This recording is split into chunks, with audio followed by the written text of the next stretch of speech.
What's going on, everyone? So I have not made a video yet about any of the set 9 spoilers, art, all that other stuff. So I figured I'd do one kind of glamorous totality of what we've got for set 9 so far. Some of the images that we've seen, the articles that have been posted, and all the other info that we are getting. It's always surprising to me that, feels like we've got set 8 spoilers forever. So that set feels like it's been out forever, but really it's only been a couple weeks. And then we're already getting like set 9 spoilers. So it's a little bit crazy just in general. But a huge thank you to my patrons over on Patreon. A special thank you to Hawk's Nest Gaming for supporting the channel. And we're going to dive into this article here and just go over some of the things from set 9. Like I said, this was a while ago around the time of the Galactic Championship. They went over some homeworld spoilers and some art and things like that, but we've continuously gotten some additional art pieces over the course of time. So I'm just going to highlight some of the best ones here, and we should be expecting more here shortly. And then the actual spoiler of some cards, we've already gotten some leaders that have been somewhat spoiled already. So yeah, it's been kind of a crazy time, but as with all articles we've gotten from the new set, it kind of goes through some of the secret subtitles that we'll be seeing, some of the mechanics and such as it goes through. Says that each of the 4 main alien cultures featured in the set has a unique mechanical identity instead of being strictly a trait matters. So it seems like we're going to be seeing some Ewoks, some Gungans, and it looks like they're going to actually play differently. One of the things that we have not seen in Star Wars Unlimited yet is truly a tribal matters. There have been some leaders that are like, yeah, you want to play these types of cards, but they just do something generically good. Cad Bane, oh, I play a unit, I get a ping. Okay, I play Ahsoka, or not Ahsoka, but I play like Leia, and I get to attack with 2 rebels, right? This is just more of the same game mechanics. It's not like, okay, if I put all the rebels together, or I put all these types of cards together, they actually play a certain way rather than just kind of going wide and going aggro. They said they're going to be refeaturing cards from Acolyte and the Bad Batch. I really do like the Bad Batch. I'm a Star Wars The Clone Wars animated series fan by heart, so anything that features that animation similarly or just art style just makes me happy. Got multi-aspects in the game, multi-aspect cards, I should say. Not as many as the Lawless Time, but still quite a few, it seems like. We're going to be interesting a mechanic that appears on almost no common cards, so somewhat of a unique mechanic that potentially will be pretty powerful. Cycle of rare unique units with no abilities.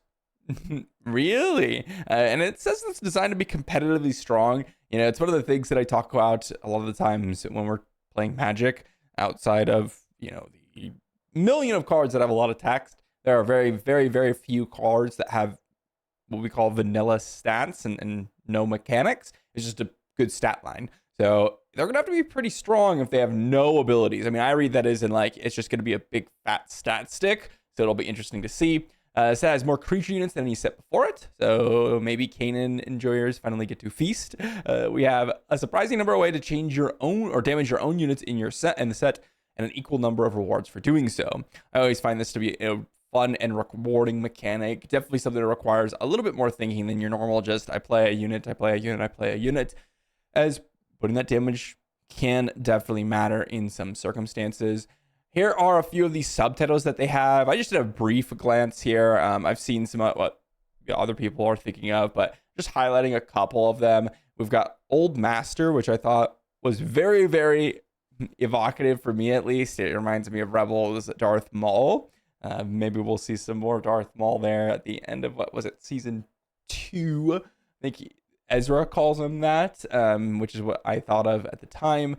We've got a really hope for that. Maybe it'll be a a Yoda card, huh? Maybe. We've got a lot of other ones that are kind of interesting. Corruption must be eradicated. Immediately makes me think of Dooku, right? Separatist leader. Whole point of him swapping the dark side was to eradicate the Jedi corruption. So seemingly very obvious Dooku card. I don't know. Maybe that's something that is too obvious.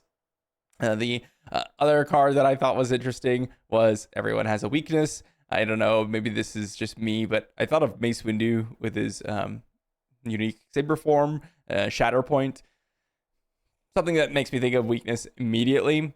But those are the three that I just thought of. There's a lot of info here that people could just consider immediately, right? Many, many different cards that or characters within Star Wars that would fit under these certain subtitles. So let me know what you think in the comment section down below. I always love hearing what everyone has to say about these cards here. Then we've got, well, a bunch of random hints about the set.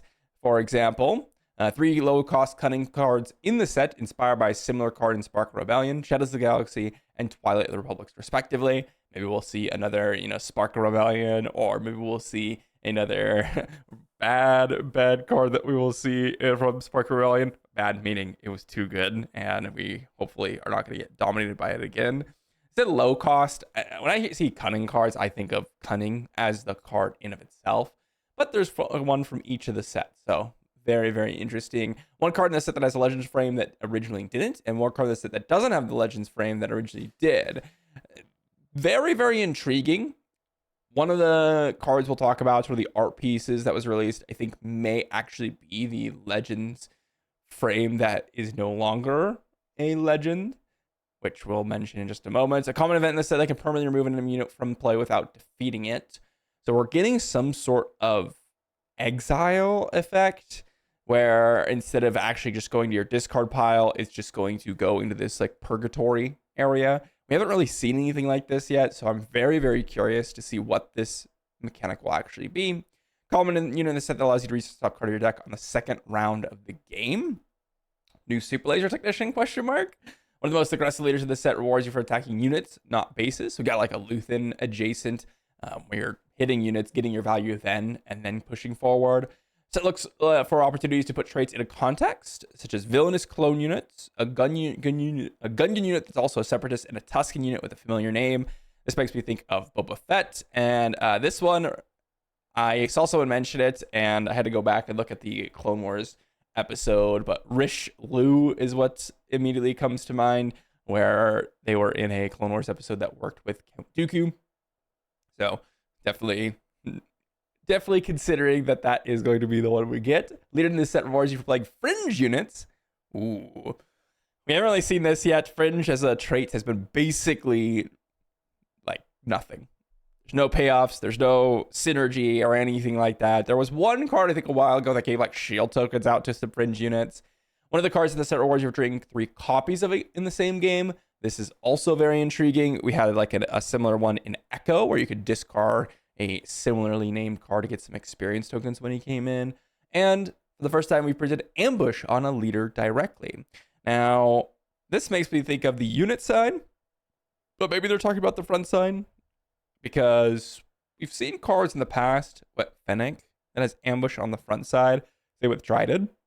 So it makes me consider, okay, it's probably the unit-based side, which makes me think, okay, hopefully there's going to be something more to it. Maybe it's ambushing, kill a unit, you get to ready it up again or something. Because generally ambush on a leader unit, it can be strong because you get an instant immediate attack. We've seen how strong Ahsoka can be. But you will get to attack with that in the same turn. So ambush tends to have less value than, let's say, a unit from your hand having ambush.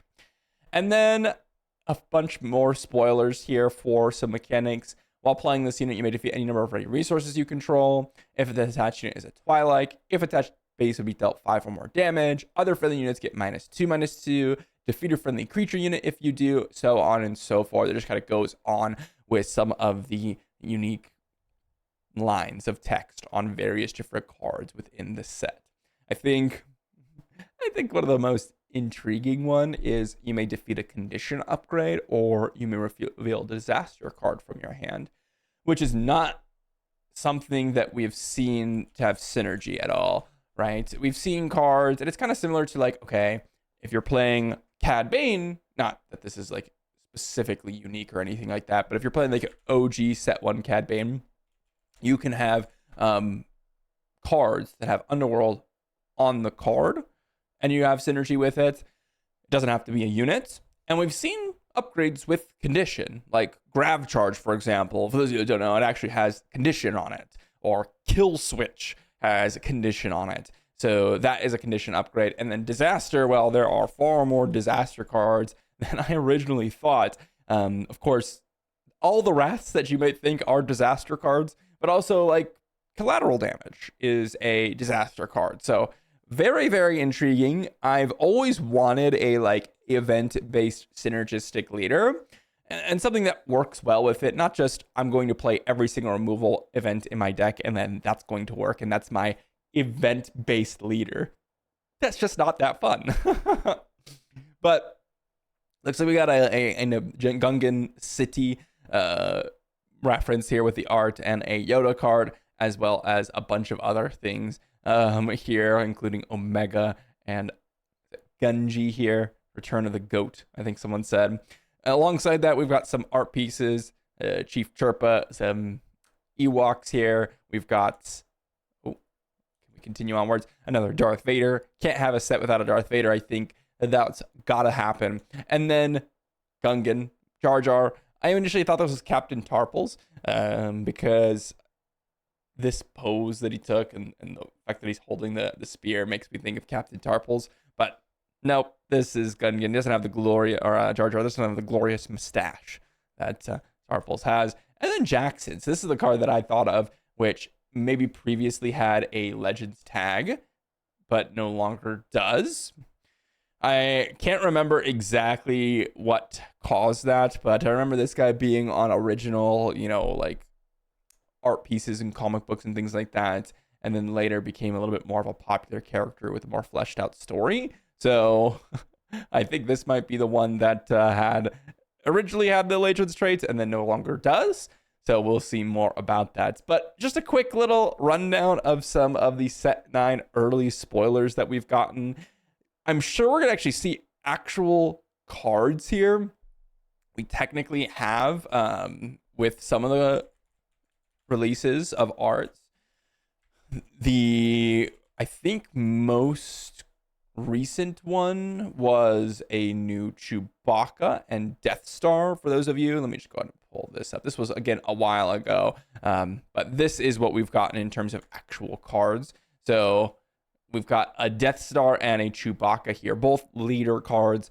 Chewbacca being a 5-cost command, heroism 3/6 attack with the unit. Even if it's exhausted, it can't attack bases for this attack.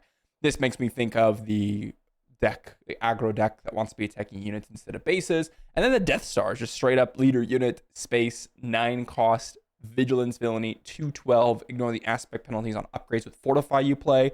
And then when the regroup phase starts, you defeat a base with 10 or less remaining HP. So you get to go ahead and finish off a base. It is a space leader unit, which is the first that we've seen of 2/12, and it does highlight some of the new mechanics, which is Fortify.